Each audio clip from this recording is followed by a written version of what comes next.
Welcome to the Grassroots Army podcast. This platform is for common sense people looking for up-to-date, accurate, and truthful information without the hot garbage corporate media bias. The power of one can lead to the power of many.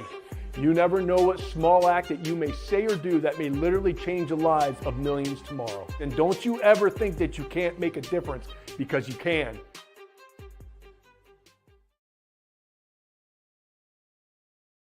Good morning, my fellow Michiganders. Good morning, my fellow Americans. Welcome to the Grassroots Army podcast. I am, of course, your host, Garrett Soldano. And holy cow, do I got a good show for you all here today. I have a lot of video footage that is just coming in. I can't keep up with it, but I want to just point out that President Trump has kind of stayed quiet over the last 10 days after Biden's disaster, is what I'm calling his debate performance. And all the liberals are wondering, like, where's President Trump? See, he's just as bad as President Biden. He's on the mental decline too. And even this one person says, hey, Biden has had 18 public appearances in 10 days. Trump has 0 public appearances in 10 days. Where is Donald? Why is he hiding? It's just, these Democrats are interesting. What did Biden do in the last election cycle? He ran from his basement, right? He hid in his basement, did a couple debates, and then hid in his basement anymore. And now looking at Biden's crowds compared to Trump's crowds, even before the debate, Biden was in the basement. He rarely did anything, and President Trump was going around drawing thousands of people at his crowds.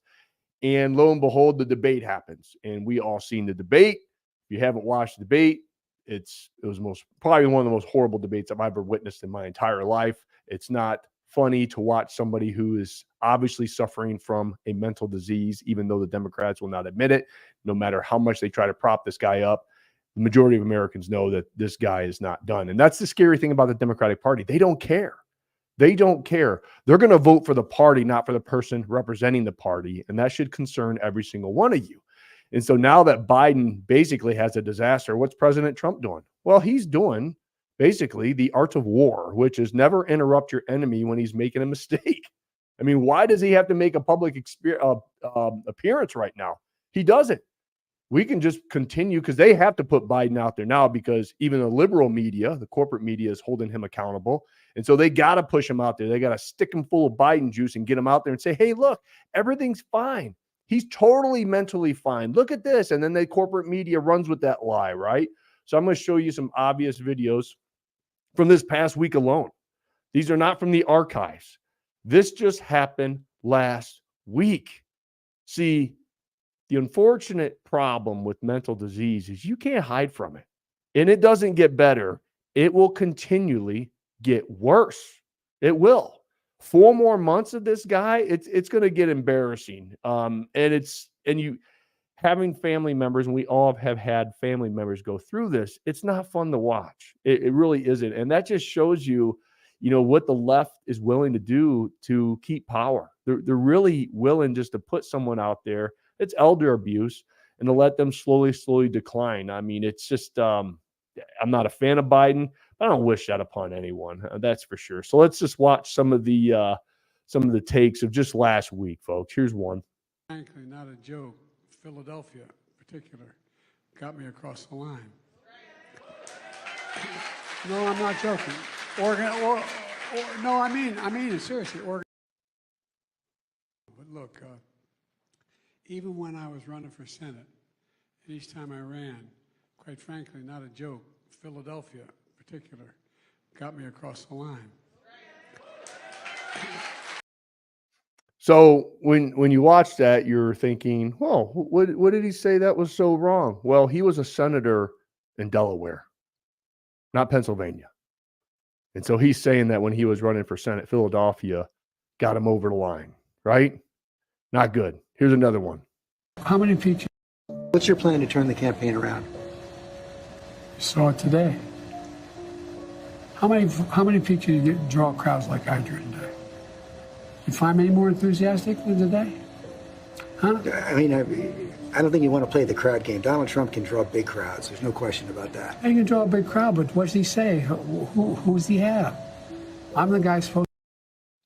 So he obviously thinks he draws big crowds, right? And so let's listen to him saying that he's going to beat President Trump again in 2020. Here we go. Well, let me say this as clearly as I can. I'm staying in the race. I'll beat Donald Trump. I will beat him again in 2020. I mean, it goes on and on and on. I mean, that's what we're going to get. The more they put him out there, the more people are going to see his mental decline. I don't care how many teleprompters that he has in front of him. You're going to see it. Now that people are actually focused on it, and no matter what Karine Jean-Pierre says, and no matter how much the Democrat-controlled corporate media wants to like prop him up, anyone with any sense is obviously looking for it is going to see it, okay? Because that's what the Democrat media is going to do. They're going to start trying to prop him up, and it's humiliating for them. It really is. So here's one situation I want to show. Him and his family, and he converted the presidency into an instrument of private self-enrichment. And that is dramatically opposed to what Joe Biden's all about. The government has got to be an instrument for the common good and the public interest for everybody. So the stakes are very clear in the election. There's been, I mean, this all comes in a week where there was some New York Post report, inaccurate, false reporting that suggested that President Biden was kind of stalling, where he was paused, he was looking the other way. I feel like there's a double standard. I mean, do you feel like there's a double standard out there and how people are looking at their ages? They can't mess with him on substance, so they go after what they see as his Achilles heel, which is his age. And of course, a lot of people see his age as, something that helps explain some of his wisdom and some of his compassion. The kind of compassion you see not just within his family, but outside of it. That compassion for people in his family, which is real and authentic, becomes solidarity. So again, what they're willing to do and to say to kind of try to put people's attention somewhere else. So I want to highlight this comment that just came in. Let's make her famous, folks. Here's what she has to say. We obviously know what side of the aisle that she's on. A mental disease. I never heard a doctor diagnose Joe Biden. So how can you imply that it's a mental disease? Oh, I don't know who you are, but obviously, if you've had any family members go through this, you know that it's a mental disease. I'm not here to diagnose anyone. I'm here to give the facts. And so, do you really think they're going to release a statement from a doctor that has went through the mental test for President Biden? They've already admitted last week that they're not going to release the full file. So again, I'm not diagnosing anyone. However, common sense dictates that what we've been seeing, not over the past week, not over the debate, but over the past several months, his mental decline. So have a little dose of logic and common sense, young lady. That is for sure. But that's what they believe. Hey, nobody's diagnosed him, right? He doesn't have a mental disease. And then they run with it and they believe it. So let's move on from the mental disaster, right? And let's move on to what's going on in our country. The Bidenomics, right? Giving all this money to illegal immigrants and not to the people that need it. We're sending billions of dollars over to Ukraine consistently. And even some Republicans have voted to do that. And we're not concentrating on what's going on at home. So let me share with you what Rubio said, which is pretty powerful. Listen to this. 5 years ago. They've worked here their entire lives. They retire. They get $800, $900, $1,000 a month from Social Security. And then they run into somebody who just got here from Cuba 3 months ago, is 29 years old, doesn't work, and is given $1,500 a month in benefits by our government because they're refugees. That refugee, a year later, is traveling back to Cuba 15 times. So you're a refugee fleeing oppression from a place that you now go back and visit 15 times the following year. And in the meantime, we're giving you Medicaid, food stamps, health care for your children, cash payments from the refugee fund. So imagine if you've been working here for 40 years and your Social Security check is smaller than the benefits going to a 28-year-old. able-bodied person who just got here. That's real. That happens. That's happening every day. That makes no sense. Wow. When he put it like that, I mean, how many of you watching right now would love to have an extra $1,500 right now a month coming in to help you pay your groceries, pay your utility bills, pay your insurance? Every single one of us would love to have that extra money coming in. But they're giving it to the over, I don't know what it is now. I saw estimates of over 18 million illegal immigrants. They're giving all of this money, your hard-earned tax-paying dollars, to people who've come over here illegally. Hot garbage. It truly is. And most people don't even realize that's happening. I mean, the homeless crisis that we're dealing with, and I've witnessed it firsthand. I deal with it all the time in my clinic in Kalamazoo, Michigan. I've been in business here for almost 20 years, and to watch the decline of this city and watch the homeless problem continue to get out of control and get worse. The drug problem continually gets worse, and we're not dealing with that. And that's all these Democrat-run cities. I mean, it truly is. And it's so frustrating when you're just an average American trying to live this little idea called America, and you have to deal with this day in and day out. And I've posted numerous videos of what I deal with in Kalamazoo, Michigan, with homeless people urinating and defecating, which is legal now. They don't get in trouble for it, doing drugs, sexual acts, destroying my business, leaving garbage everywhere, passed out during doctor's hours when I have families coming in here in my little doorway that I have to kick out. And it's nonstop. And as business owners, we shouldn't have to deal with this. And to watch all of our money go overseas, to watch all of our money go to illegal immigrants, or we have the Kalamazoo city that wants to put in a bike lane. They actually took down, we used to have a 3-lane road in front of our clinic, a one-way. They took away a lane and made a bike lane. I've probably seen over the past year and a half, 20 people in a year and a half use that lane. And most of them are on motor scooters going the wrong way, right? So it's frustrating to see this because all we do is fire, ready, aim. There's no ready, aim, fire. So this has just happened this morning, or that I had to deal with a homeless person. And it's just our last week, excuse me. It's non-stop. It's nonstop. So here's a video. So here's our clinic in Kalamazoo. Beautiful day. And what do we have? Homeless guy passed out.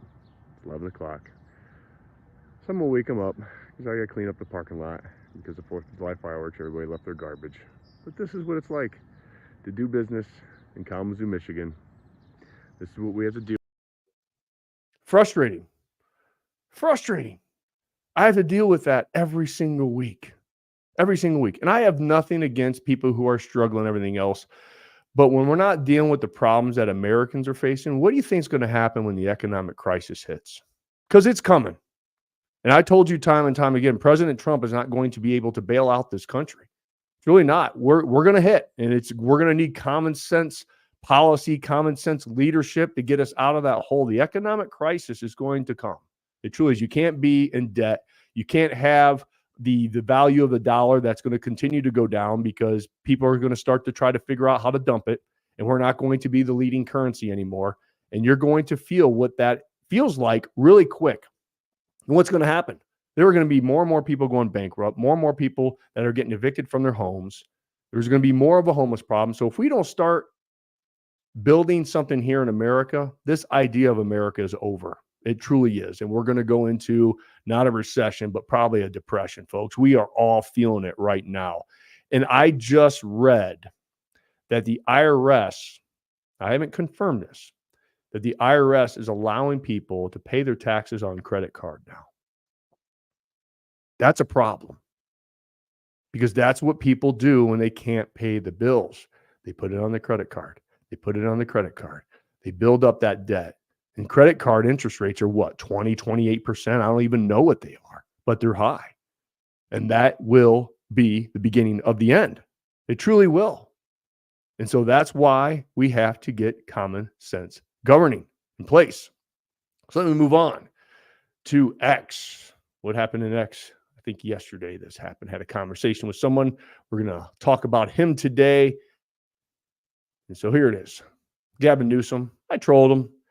He was talking about his big crowd that he had in Pennsylvania, and everybody's all fired up. So I trolled Gavin Newsom and said, hey, I drew bigger crowds in my run for governor, and then below that, and then somebody said, Mitchell Robinson. I call him Mitch. You can see it right at the bottom there. He said, with pencil or crayon. Pretty funny. So I replied with a picture of our great big rally that we had. He said, how'd you do in the primary election, Gary? Did you break 200,000 votes? See, that's where they always go. That's all they have. Like, oh, you finished third in a primary. They just want to push that out.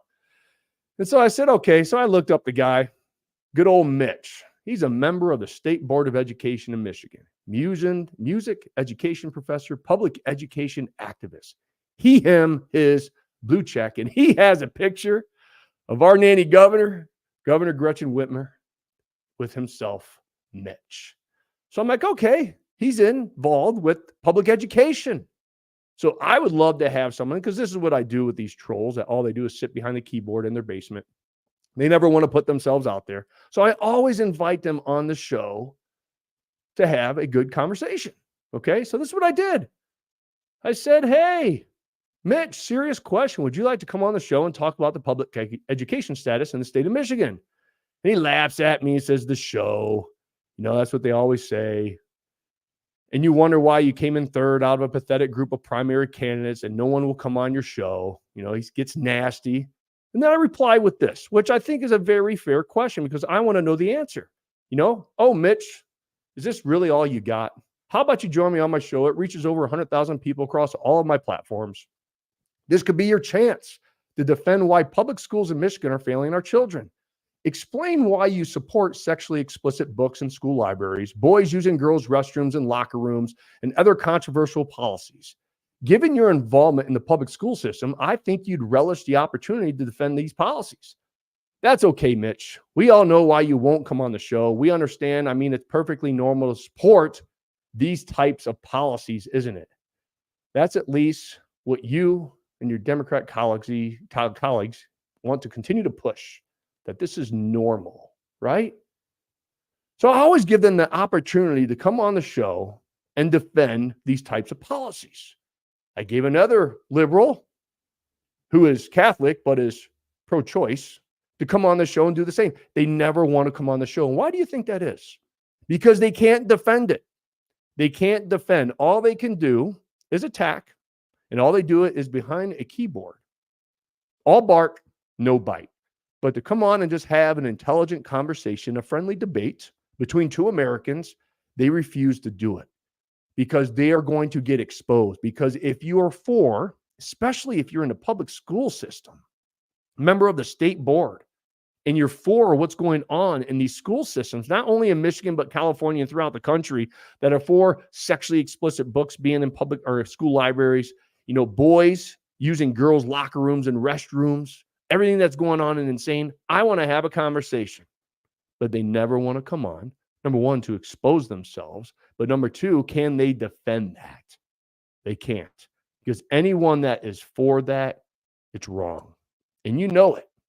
That's why you don't have the courage to come on in front of over 100,000 people and defend your stances. I'm on here. I talk about what I believe in. Let's have a friendly conversation. Love to have him on the show. He won't. Moving on to the last thing I want to talk about today, the merch store. The Grassroots Army merch store is now open. And what we have is a nice little lineup on things for you to take a stance. Okay. I developed this merch, and the AZ Business Solutions team helped me develop this merch so you all could take a stand for what you believe in. And that's what this merch lineup is about, is to put out there on what you're willing to do and what you stand for, because this is a battle between good and evil, a party that's trying to destroy our country and a party that is trying to sustain this little idea called America. Here it is. Why did we develop this one? Well, what better way to trigger liberals than when you talk about God, guns, or Trump? So we developed this little t-shirt for you to wear around. I'm excited. My t-shirts are on the way. I'm going to start doing little small commercials but I will be proudly wearing this t-shirt around to let everyone know what I stand for. God, guns, and Trump, baby. Next one, wanted for a second term, President Trump. Another way. Liberals are going to love it. It's one of my favorite ones. Eddie Penny actually developed the company Unafraid, and with his permission, we were able to use his trademark term there, Unafraid, and put it on our shirt for all of you, because I believe very strongly what Eddie Penny stands for, what he has went through as a former SEAL Team 6 operator, and his path to finding Christ. It's just a wonderful story. There is a great 4-hour interview with Eddie Penny on a phenomenal show. If you just Google his name, it will come up. It was a great show, and he just has a remarkable story that you all should definitely listen to. I got the honor of bringing him on our show and talk about his journey, and it was just phenomenal. That's for sure. And then we have some of the oldie but goodies. The last one, or excuse me, here's one that we developed, a little patriotic one, and then the final one is the classic Grassroots Army. So you can go to the grassrootsarmy.com if you would like to order any of those t-shirts and support what we're doing over here. We put a lot of time, money, and energy with these platforms and everything else. So we are trying to do everything that we can to stay afloat, because to build these things, to give you this information, it does take time, money, and energy. That is for sure. So I want to continue to create things that all of you can feel part of something bigger than self, and that is called passion. So all throughout this week, I will continue to bring you that up-to-date, accurate, and truthful information. I have another mom coming on this Thursday to talk about what's going on in her school system. All right. So I will continue to highlight these school boards. And I am finding out that the one that I highlighted last week, and I'll continue to highlight this week in Rochester school boards, we have some great people that are going to probably start running for school board in that area to try to bring some common sense back to that school board. So look for those folks to run. If in your Rochester school area or any other area for that, make sure that you're backing these candidates, because if you don't, you're not going to get change. And then you'll just be one of these parents that go to these school boards and are frustrated, and the school boards won't listen because they are running off purely a political agenda, okay? Not representing what the constituents and the majority want in that community. So if you want change, if you want to inspire change, get involved. Run. I don't care about your background, care about your past. Run. And if you don't run, support the people who have decided to throw their hat into the arena. Until next time. God bless you. God bless the state of Michigan, of course, and always. God bless these United States. Talk to you soon.